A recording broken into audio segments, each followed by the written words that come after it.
Good morning.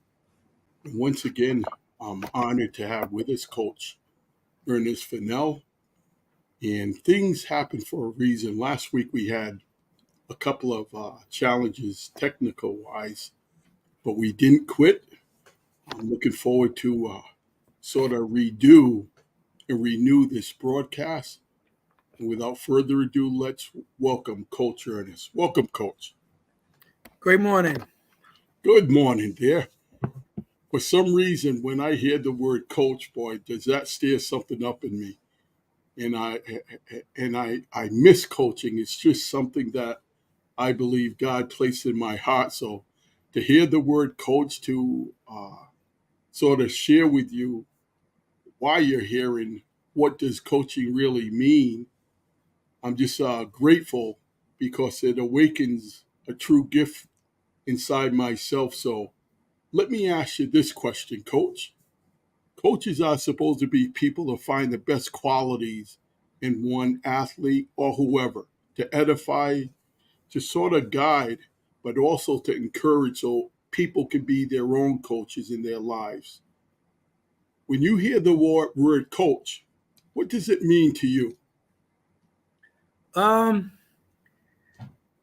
just to have some teachable moments for athletes, um, to give them that experience that they've never experienced before, and some knowledge, some fun, and to pass down some things that they have learned from their coach, to others who are going to benefit from it in life. You know, what's interesting, you just mentioned the word athlete. And I took a moment and I started to reflect for a period of time. What is an athlete? Immediately we go and we think of someone who has a skill, a sportsmanship, someone who is talented in a certain field, baseball, track, football, etc. But then I started to really take it a step further. We're athletes in our own lives. We're running a race. And if we have a target, if we have a purpose, and when we can get over those obstacles and really run towards the race of victory, we are really athletes at heart. What do you think about that, Coach? In our lives, when we participate, that's the word I'm looking for. When we participate in life on a certain level, can we be considered sort of athletes? Oh yes, oh yes. To wake up, to go to work, it's physical, it's mental. You need that time out. You need to recover. And there's obstacles are always there.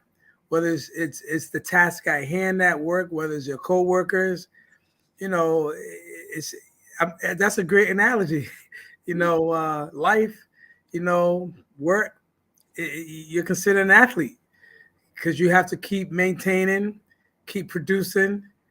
Um, yeah, I think life is a game, so to speak. You have to be physically and mentally fit to overcome the challenges that are put forth to you.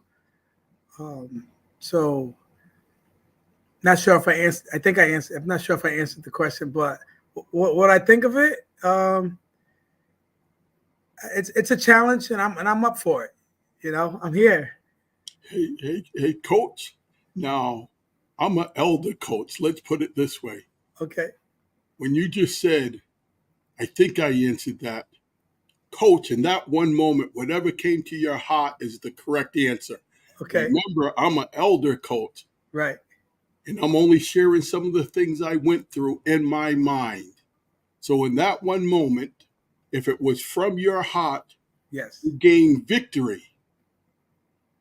And that's another thing. When you're guiding athletes, when you begin to understand who they are, and the first and foremost step, I believe, in becoming a good coach is knowing oneself first, knowing our strengths and weaknesses, because once we know our strengths and weaknesses, we can really begin to carry that gift and help others to identify their strengths and weaknesses. Because I believe in coaching, we're so focused on the skill of the athletes, but to really make that athlete a well rounded person, we have to know their weaknesses. Do you believe that, coach? I believe that 1,000%. That's the reason why one of the reasons why I enjoy coaching, because it's not always about the physical attributes, what they have to bring to the table. It's about getting them to understand who they are and setting some goals and achieving those goals. And if we're having fun and they're learning about themselves, then being a competitor is my last priority. I mean, some coaches have different philosophy, different views, but because I have the ability to touch people and be on this platform, I use myself to do that, not just for the athletics. The athletics are great. I love it.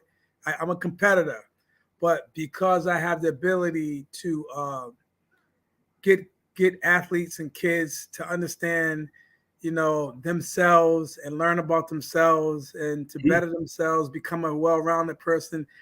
That's the advantage I have of being a coach. Not necessarily, oh, we're going to go win and we're going to beat this person. No, I have the ability to help them see other things other than just sports. Sports is just a vehicle. You know what I mean? It's just a vehicle to get wherever. But while we're driving to achieve that place, athletic-wise, I like to get to know the athletes and get them to understand themselves as well. Well, I thank you, Coach Ernest, for sharing that. A while back when I was coaching at a university as a strength and conditioning coach, I remember having a conversation, or I don't know where, it's been a while back. And I've been around many coaches who focus is building winners. But I used to say, until you help people learn to lose and accept losing as a gift, they cannot be winners. What's your thoughts on that, Coach? Yeah, I don't think you're gonna win at everything. You have to learn how to lose gracefully and learn, what the mistakes were. Whether that person was just better than you or have the ability to overcome you in whatever sport that is, but to work on some of the things that didn't get you the ability to win. Mm-hmm. So I think losing and learning how to lose gracefully and to learn from whatever it is that enable you to lose, or that other person to win and not you. You just have to work on the little variables that prohibited you from accomplishing whatever you needed to do at that moment. Mm-hmm. Mm-hmm. There's a title beneath the screen here: Against All Odds, Never Quit. When you read that title, what were your first initial thoughts? I do that every day. I do that every day. Every day I don't get to accomplish what I need to accomplish, but I never quit. I never quit. It's just, let God guide you in whatever way, God needs to guide you. And, I learn from it and I just keep going. Wow. Now that's something. Coach, I just heard you use the almighty, powerful word, God. Oh, yes. You can't do that. There's some parents out there who think being spiritual cannot belong to the modern day athlete, not in all venues. There's parents out there who thinks that should be left alone on their own personal levels. What's your real thoughts? Sometimes when you coach the athlete and all of a sudden you feel the Holy Spirit move, no matter what the parents are saying or the system itself, maybe it's a school system or the community, that you cannot talk anything about God. What's your thoughts about that, Coach? Well, I mean, there's a place for it as far as, like you just said, if I'm speaking to a kid or if I'm at work and I'm coaching, we all know, depending on who's listening, you can be fired and disciplined for it. You know, if it happens to come out of my mouth, because I'm aware, I'm a black man, first of all, working in, white society the majority of the time. Sometimes I have to, be aware of what I'm saying, but sometimes if it comes out, it comes out. And, there's no apologetic, um, or there's no apology needed. It's just that, I have to just ride the wave of whatever consequences come forth. Um, but do I go out there and, I say, God this, God that? No, I'm not going to do that. But I gave a end of the year speech. We had a pizza party for our track season, and um, I had everyone's attention, the children, the parents, and I started off by saying, because I gave out awards, and I said, behind every good woman, behind every good man, there's a what, and everyone responded, a great woman.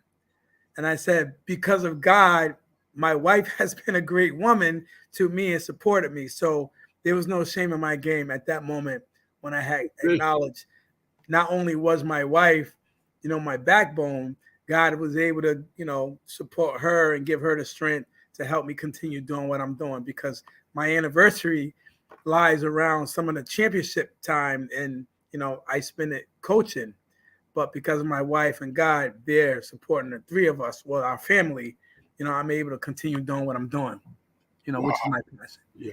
So, Well, thanks for sharing that, Coach Ernest.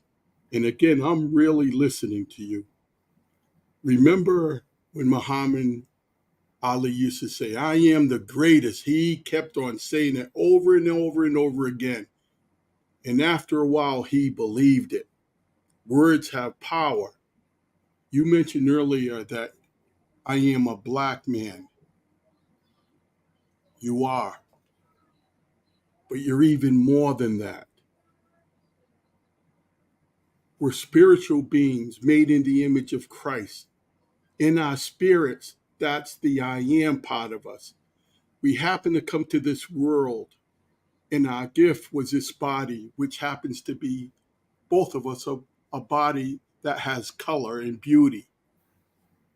I believe what's wrong with society, we identify ourselves too much with the physical aspect of ourselves. And very few of us, where our true identity is made in the image of Christ. We're spiritual beings who have a physical body. I believe if we really started to understand what that meant, not just by words, but through experience, I believe half of the problems we face on earth, as far as color, racial barriers, etc., we would get a better understanding on how to solve these issues. without a Yes, doubt. we're grateful for our physical bodies that happen to be black, brown, white, gold, whatever, yellow, whatever. But I say we're even more than that. The human spirit, I believe now, especially now, should be recognized more so. What's your thoughts, Coach? I agree. I agree. When you turn on the news or you read a newspaper or you read an article, um, every culture, every color are experiencing, the same thing. Whether it was COVID, whether it's poverty, um, earthquake, the West Coast burning, the heat, Hawaii. There's people of all races who are experiencing the same thing, and there are people of all races who are trying to help one another. But yet, we still have this issue with race, which is one of our biggest problems in the world. You have the Republicans, the Democrats. It's black and white on both sides. But yet we talk about, this race, that race, but yet we're all in this together. So come to a conclusion that we're all in this together, race is not gonna should not matter, you know. Can I So share? Oh, go ahead. I interrupted. Go ahead, Coach. no, I was gonna say just if they can if we can all understand that collectively, we will be a better society. We can just judge people on their character instead of their race. You know what I mean? You know why the race issue will never get solved? And I have the answer to it. I have the answer. Really? If we continue to believe there's racism in society, we'll never solve it. The problem that we really face, more than racism, is the lack of knowing our true self. I agree. Because when we know who we are in the spirit, racism does not exist. Correct. Don't let them fool you out there. Don't let them fool us. All they do in this world, the so-called elite, the ones who make the rules, they love division. They'll give us words to control our minds, to manipulate our thoughts. And we have to really go a step deeper in identifying these true issues. Racism is an experience, but it's not who we are. We experience racism, but if we keep on talking about division and how to solve these issues, we'll never really find the true roots of what's causing this problem. It's the lack of knowing who we are. What do you think, Coach? I agree. you know, if everyone understood themselves, and had the slightest relationship with God, they will understand that yes, there's no there's no racism. We have to, if we all believed in God, we wouldn't consider, race an issue, because God doesn't discriminate. Boy, there you go, right there. Hey, Coach, you said it. That came out of you, and Right. I believe you just spoke a profound truth. Now, let's get back to the event you had a few moments ago. Well, a couple of weeks ago. Share with us a little bit about the event and what lesson did you learn from it and your athletes. So we had about 13 athletes qualify for the 2023 USA Junior Olympic National Championship in Eugene, Oregon. Unfortunately, not all athletes were able to make that trip due to financial. Yes, you did a good job, son. Good job. Great job. Give me a high five. Did you wash your hands? Good job. Good job. Go ahead on your tablet, okay? All right. I like what you just did, Coach. What's that? You know what? A lot of people would have said, shh, shh, shh, shh. I'm doing a broadcast. Coach, I'm only being real. I'm really focused on the moment, so I sort of catch everything. Okay. You didn't do that. In that one moment, you knew your son was the most important thing to encourage, to edify, to Yes. say whatever. Yes. That's what the world needs to see. And in that one moment, you were being yourself, and you demonstrated what it is to be a father. Yes, I had to acknowledge it. He's learning. He's potty trained. He's being consistent. So I got to reward him every time. He didn't make a mess. He washed his hands. I high fived him. We're good. and we saved a pamper and washing under his underwear right now. So yes. Yeah, he'll be 3 next month. So Well, he's good. Say hello to him for us, Coach. Yes. So yeah, we eventually had 4 athletes who made the trip to nationals, and they were without two of their girls in one of the relays, and one girl stepped up to help them run that relay because she had her own individual event. But her and her parents were able to fly up a day early and help the other 3 girls run their event. The next day, they ran another event, and that third day, that one girl who helped the other three girls out ran her individual event, and she actually performed better than she had all year. So we were able to get the girls to compete, considering all the obstacles. One girl had a canceled flight, a delay, had to come up the next day, but we did it. We overcame. So, do you think when we have challenges and hardships in our lives, that really helps us build character? Yes, I think hardships, obstacles, we overcome them. Um, it builds some strength, confidence, but also faith. You know, just when you think you're down and out of luck, and you pray upon God, not just in the moment, because you have to do it on a consistent basis. People do things in the moment, but for me, it's an everyday thing. When I wake up, I thank God to just wake up and breathe.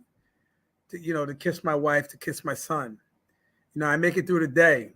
I thank God. I made it across the other side of the country and back. That's every day. That I thank God and I pray. I pray for people who are down and out. And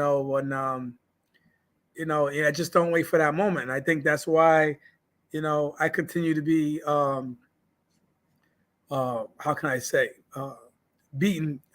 Against, like the title says, against all odds. All the odds I'm overcoming.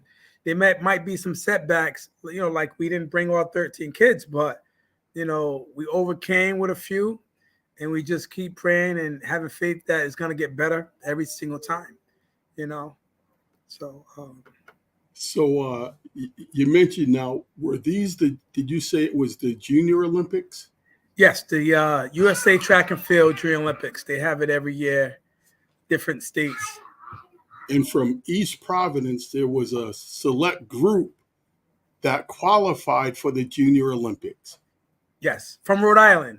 From Rhode Island, okay. From Rhode Island, yes. Thank you for the correction. Yes. So you're telling me in this small state of Rhode Island, there's certain individuals that have a heart to go beyond their expectation, beyond their wildest thoughts and dreams.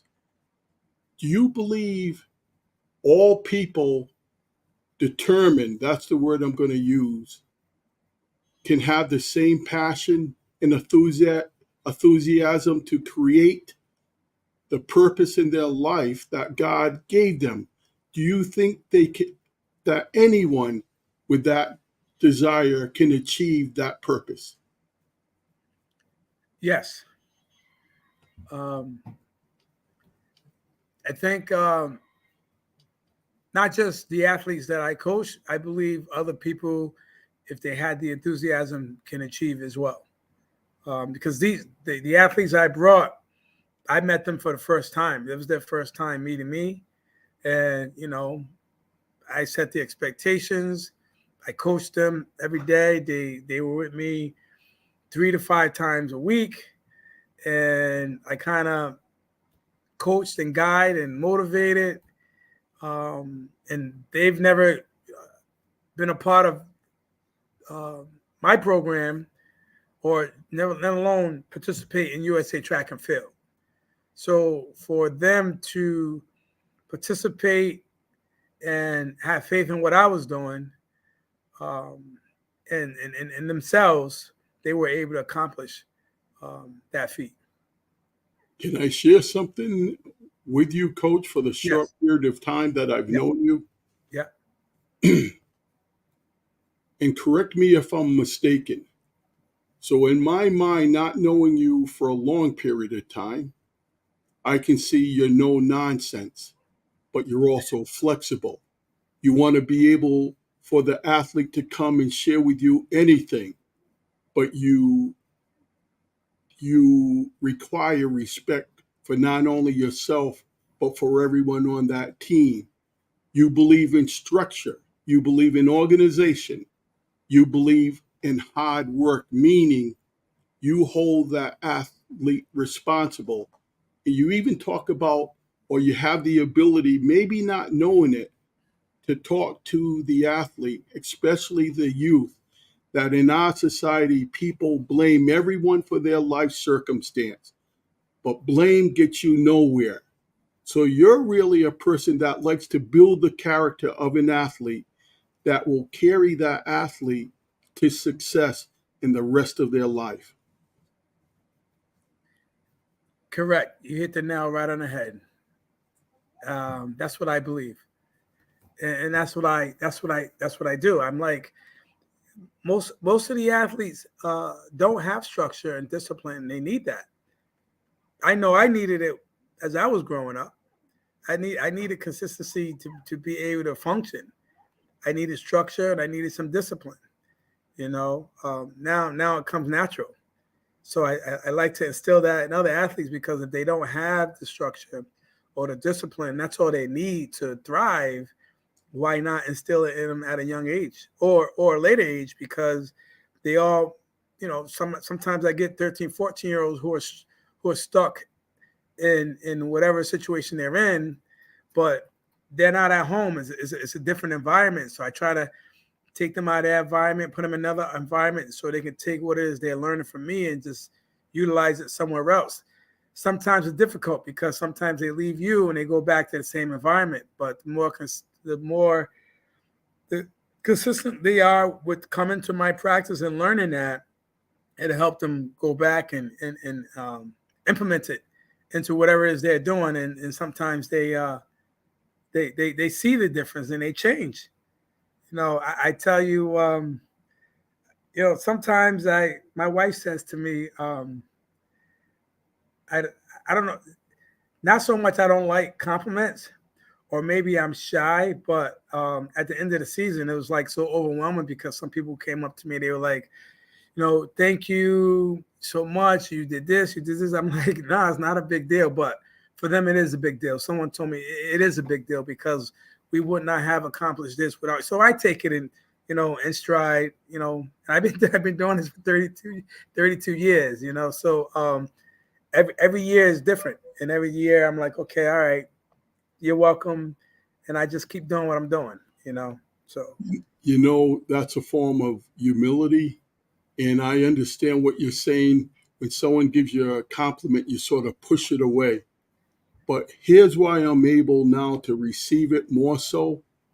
When I know the gift that God gave me and people see it in my life, to shy away from that gift isn't honoring God, but to say a simple thank you, like you said, what it really does is to say, thank you, God, for this gift that now people see in my life. Thank you, God, for allowing this gift to be nurtured in the profession that I'm now performing. It's a gift of gratitude. You know, when I used to shy away from things subconsciously, you know what I was really saying, and I didn't even recognize it, that I'm not worthy of this thanks. All they're saying is thank you. And when I looked at it, just to say, you know what? I'm not being ego driven or pride. Just a simple thank you for that compliment, and honors God in that moment too, just by saying thank you. So I just wanted to share because I had the same struggles at times, uh, Coach, and I just wanted to share how I believe my spirit now accept those compliments, not through pride and ego, but from the heart. okay, Hey, Coach, I have a person, with your permission. His name is Kevin Kelleher. He was a coach in a high school in our state, and I was friends when he was at the University of Rhode Island. And he just recently called me last week. Not only is he passionate, he is so wise in the skills of an athlete, the performance, how the body, the kinesiology of the body, and how it works. okay. Go ahead and clean it up. Go ahead. All right, give me 1 second, okay? Take your time. Take your time. Once again, we're with Here we go. Coach Ernest and Rebecca. I know you're in the chat. What do you think about Coach and his skills that I believe we can all learn from? Once again, you're listening to WWW, the One Source Network. Wow, it's already Wednesday morning. The time here is 9:31 a.m. We have a broadcast also this evening at 7 p.m. Eastern Standard Time with Pastor Curtis. So tune in with us this evening at 7 p.m. Eastern Standard Time, right here on the One Source Network. Go ahead there, Coach. Okay, I'm back. Yeah. Now, do you remember what I just said? I'm trying to regain my memory here. You had a young man who you went to school with, URI, and you spoke to him last week? I haven't heard from him. I spoke to him for a year ago. Okay. And recently, he called me. He called me this week, Okay. and I believe things happen for a reason. I would absolutely love to introduce you to Kevin. For some reason, Kevin has been an incredible athlete, but better than an athlete, he's an incredible coach. He comes from his heart. He just knows how to speak to people, and he has a gift for bringing the very, very best out in an athlete. For not anything at all, with your permission, I would like to make that connection so you guys can talk. I think it would be just a wonderful, godly arrangement. I really believe it. Okay. Okay. So Pastor, so Coach Ernest, Yes. we have about 5 minutes left because I want you to get to your son here. Okay. What's your thoughts? What would you like to share with the listeners and viewers this morning? What are my thoughts and what I would like to share? What's coming to your spirit? I'm not sure. I like to share that that I'm a happy man this morning. Oh, you know what? I was just going to say it. I was going to just say, Coach, you don't have to say any words because it's your smile. I knew you feel purposeful. I know you feel happy. So it was all over your body. I mean, your smile. So you have a good life, Coach. It's good. You know, like I said before, I'm grateful that I'm breathing and I'm with my family. And you know, a lot of people aren't as blessed, but I feel blessed. You know, I could wake up. You know, I have a roof over my head and I have food in my house. And you know, I'm coaching. I'm doing what I love. You know, I'm great. I'm great. It wouldn't do any good if I complained about all the other stuff that's going on. You know, so I just keep it going. I keep it going. I can't let anything else bring me down. So you don't quit. I don't quit. Oh, you're gonna be a hard person to beat there, Coach. There's a lot of odds against me, but I never quit. I keep going.